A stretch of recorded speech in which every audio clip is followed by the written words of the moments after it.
Hello, நமஸ்காரம். இன்னைக்கு மடிப்பாக்கம் சுந்தரி மாமியாத்து கிச்சன்ல ஒரு இஞ்சி ஊறுகாய் எப்படி பண்றது அப்படிங்கிறத தான் பார்க்க போறோம். புளி இஞ்சி எப்படி போடுறதுங்கிறத தான் பார்க்க போறோம். நம்ம சீசன்ல கிடைக்கிறதே இலசா இருக்கிறதே வாங்கி போட்டோம்னாக்கா செம்ம டேஸ்டா இருக்கும். எத்தனை தான் ஊறுகாய் நம்ம பண்ணினா கூட இந்த புளி இஞ்சி அடிச்சுக்க கிடையவே கிடையாது இந்த ஊறுகாய்க்கும். அப்படி ஒரு டேஸ்ட் இருக்கும். இந்த புளிப்பு, இனிப்பு, உரப்பு எல்லாமா சேர்ந்து இந்த புளி இஞ்சி தயிர் சாதத்துக்கு தொட்டுன்னு சாப்பிட்றதே அவ்வளோ சூப்பராக இருக்கும். ஒரு பிடி கூடவே சாதம் இறங்கும். அதே போல் நல்ல ஜீரண சக்தியை தூண்டுறதுனால நமக்கு அடுத்தடுத்த வேலைக்கு நல்ல டான் பசி எடுக்கும். இந்த இஞ்சி உடம்புக்கும் ஆரோக்கியமானதுங்கிறதுனால நம்ம சீசனில் கிடைக்கிறதே போட்டு இந்த மாதிரி சாப்பிடலாம். இஞ்சி சாப்பிட்றதே வயத்தில் உள்ள கொழுப்பு இல்லாமல் கரைச்சிரும். அதே சமயம் நல்ல பித்தத்தையும் குறைக்கும் அப்படின்பா. அதனால வெயிட் லாஸ் பண்ணுறவா கூட இந்த இஞ்சி நிறையா அடிக்கடி எடுத்துக்கலாம். ஏதோ ஒரு விதத்தில் எடுத்துக்கலாம். நம்ம இன்னைக்கு எப்படி புளி இஞ்சி பண்ணுறது அப்படிங்கிறத பார்க்கலாம் வாங்க. ரொம்ப முத்த இஞ்சியாக வாங்காமல் ஓரளவு இலசாக பார்த்து இஞ்சி வாங்கிக்கணும். முத்தெல்லாம் இருந்தால் நாராக இருக்கும். அதனால் ஓரளவு இலசாக வாங்கிக்கோங்க. இஞ்சி என்னென்னா தண்ணியில் போட்டுட்டு 2-3 தடவை நல்லா அலசிக்கணும். அதில் மண் இருக்கும், களிமண் இருக்கும், அதனால் இடுக்குலலாம் இருக்கும். அதனால் பார்த்து நல்லா அலசிக்கணும். அதுக்கப்புறமா இதே மாதிரி ஸ்பூனை வச்சு தோலை சீவிக்கணும். நல்லா ஸ்பூனோட அடிபாகத்தால் சீவினோன்னாக்கா ரொம்ப பத்தையாக பேத்துக்காமல் அழகாக தோல் மட்டும் வரும். மறுபடி தண்ணியில் போட்டு நல்லா அதையும் அலம்பிட்டு சின்னதாக நறுக்கிக்கணும். மொத்தமாக இந்த இஞ்சி 200 கிராம் இருக்கும். இந்த நறுக்கி வச்ச இஞ்சியிலேருந்து ஒரு பொடியை எடுத்து மிக்சி ஜாரில் போட்டுட்டு சும்மா பல்ஸ் மோடில் விட்டு ஒரு 2 சுற்றி ரொம்ப நைஸாக அரைக்காமல் இந்த அளவுக்கு குறைன்னு அரைச்சிக்கணும்.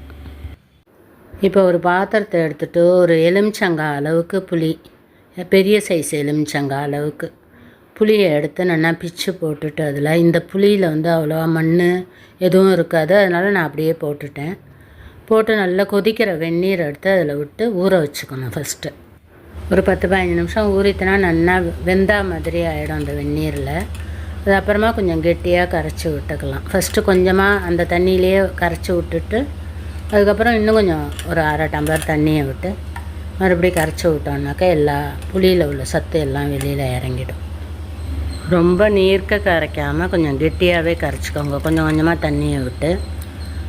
அப்போ தான் சீக்கிரமாக சுண்டும். இல்லாட்டா ரொம்ப நேரம் கொதித்து சுண்டுறதுக்கு லேட்டாகும். இப்போ ஸ்டவ்வை பற்ற வச்சுட்டு ஒரு வானலை போட்டு நல்லெண்ணெயில் தான் பண்ணணும் இந்த புளி இஞ்சி. அதனால் நல்லெண்ணெய் ஒரு 2 டீஸ்பூன் அளவுக்கு விட்டுருக்கேன். 2-3 ஸ்பூன் விட்டுக்கலாம். விட்டுட்டு எண்ணெய் நல்லா காஞ்சதுக்கப்புறமா 1.5 ஸ்பூன் அளவுக்கு கடுகு போட்டுக்கலாம். இது குட்டி ஸ்பூனாக இருக்கிறதுனால 1.5 ஸ்பூன் போட்டுருக்கேன். பெரிய ஸ்பூனாக இருந்தால் 1 ஸ்பூன் அளவுக்கு போகும். இப்போ கடுகு நல்லா பொரியட்டும். அதுக்கப்புறமா நம்ம உளுத்தம்பருப்பை போட்டுக்கலாம். கடுகு நல்லா வெடித்தா தான் வாசனையாக இருக்கும். அதுக்கப்புறம் நல்லா கடுகு பொரிஞ்சதுக்கப்புறமா 1 ஸ்பூன் அளவுக்கு உளுத்தம்பருப்பை போட்டுட்டு அடுப்பை சிம்மில் வச்சு உளுத்தம்பருப்பு செவக்க விடணும். இல்லாட்டா கடுகு உளுத்தம்பருப்பு எல்லாமே சீக்கிரம் தீஞ்சு போயிடும். சிம்மில் வச்சு போட்டுட்டு அதுக்கப்புறமா ஒரு 1/4 ஸ்பூன் அளவுக்கு பெருங்காயம், 1/4 ஸ்பூன்லேருந்து 1/2 ஸ்பூன் அளவுக்கு போட்டுக்கலாம். போட்டுன்ட்டு பெருங்காயம் போட்டு அடுத்த செகண்டு கருவேப்பிலை ரெடியாக உருவி வச்சுட்டு அதையும் அந்த எண்ணெயிலேயே போட்டுட்டு ஒரு 4 பச்சை மிளகாயை பொடியாக நறுக்கி வச்சுருந்தேன். அதை காமிக்க மறந்துட்டேன் உங்கள்கிட்ட. அந்த கருவேப்பிலை போட்ட உடனே இந்த பச்சை மிளகாயையும் போட்டு ஒரு வதக்கிட்டு அப்புறம் நம்ம பொடியாக நறுக்கி வச்சுருக்கிற இஞ்சியையும் அதிலேயே போட்டு வதக்கணும். ஒரு 2 நிமிஷத்துக்கு நல்லா வதக்கணும்.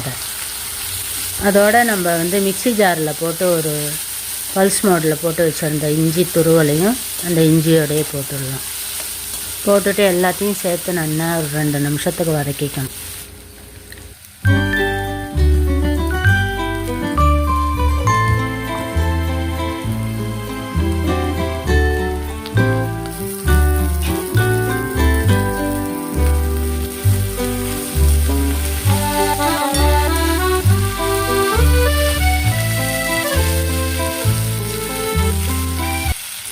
இப்போ நம்ம கரைச்சி வச்சுருக்கிற புளி ஜலத்தை இந்த இஞ்சி வதக்கின இதில் விட வேண்டியதுதான். எலுப்பு சட்டியில் விட்டு நல்லா கொதிக்க விடணும். இப்போ இதுக்கு தேவையான அளவு உப்பையும் போட்டுக்கலாம். நம்ம புளி எடுத்தோம் இல்லையா, அந்த அளவுக்கு கொஞ்சம் குறைச்சலாக உப்பை போட்டுக்கோங்க. உப்பு குறைச்சலாக போட்டால் தப்பு இல்லை. அப்புறம் வேணுன்னா கூட கலந்துக்கலாம் சால்ட்டை.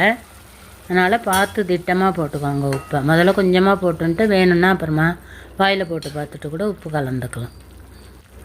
இப்போ ஒரு 3/4 டீஸ்பூன் அளவுக்கு மஞ்சப்பொடி போட்டுக்கலாம். அதில் மஞ்சப்பொடியை போட்டு நல்லா கலந்து விட்டுட்டு அடுப்பை மீடியம் ஃப்ளேமில் வச்சு நல்லா கொதிக்க விடலாம். கொஞ்சம் தெளிக்கும் மேலெல்லாம் பார்த்து ஒரு மூடி வேணால் போட்டு மூடி வச்சுக்கோங்க. ஒரு 5 நிமிஷத்தில் நல்லா இதே மாதிரி கெட்டியாகிடும். இந்த ஸ்டேஜில் நம்ம அடுப்பை சிம்மில் வச்சிடலாம்.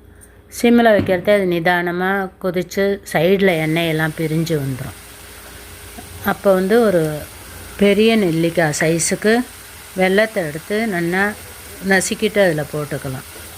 போட்டு அதுக்கப்புறமா நல்லா கலரி விட்டுட்டு அடுப்பை சிம்லேயே வச்சோம்னாக்க இதே மாதிரி எண்ணெய் பிரிஞ்சு வந்துடும் வெளியில். இப்போ கரண்டியால் கலரினோன்னா இழுப்பு சட்டியில் ஒட்டாமல் வரும். இந்த ஸ்டேஜில் நம்ம ஸ்டவ்வை ஆஃப் பண்ணிவிட்டு வெந்தய பொடி வீட்டில் வறுத்து பொடி பண்ணி வச்சுருந்தோம்னாக்கா அதை எடுத்து ஒரு 1/2 ஸ்பூன் அளவுக்கு அதில் தூவிட்டு அப்படியே இறக்கிட வேண்டியதுதான். இந்த ஸ்டேஜில் உப்பு போருமான்னு பார்த்துட்டு வேணால் கொஞ்சம் சால்ட்டு கலந்துக்கோங்க. இது ஆறுனதுக்கப்புறமா எடுத்து ஒரு பாட்டில்லையோ இல்லை சில்வர் டப்பாலையோ எடுத்து ஸ்டோர் பண்ணி ஃப்ரிட்ஜில் வச்சோன்னா 1 மாதம் ஆனால் கூட வீணாக போகாது, நல்லாயிருக்கும். இந்த புளி இஞ்சி இட்லி தோசை சப்பாத்தி எதுக்கு வேணால் தொட்டுக்கலாம், சூப்பராக இருக்கும். தயிர் சாதத்துக்கு ரொம்பவே நல்லாயிருக்கும். அதனால் நீங்களும் இதே போல் செஞ்சு பார்த்துட்டு எப்படி இருந்ததுங்கிறத கமெண்ட்டில் சொல்லுங்க. இந்த வீடியோ உங்களுக்கு பிடிச்சிருந்ததுன்னா லைக் பண்ணுங்க, ஷேர் பண்ணுங்க, சப்ஸ்கிரைப் பண்ணுங்க. நீங்கள்லாம் எனக்கு ரொம்ப சப்போர்ட் பண்ணுறேன், அதுக்கு முதல்ல தேங்க்ஸ் சொல்லிக்கிறேன். தேங்க்யூ ஃபார் வாட்சிங். நெக்ஸ்ட் வீடியோவில் பார்க்கலாம்.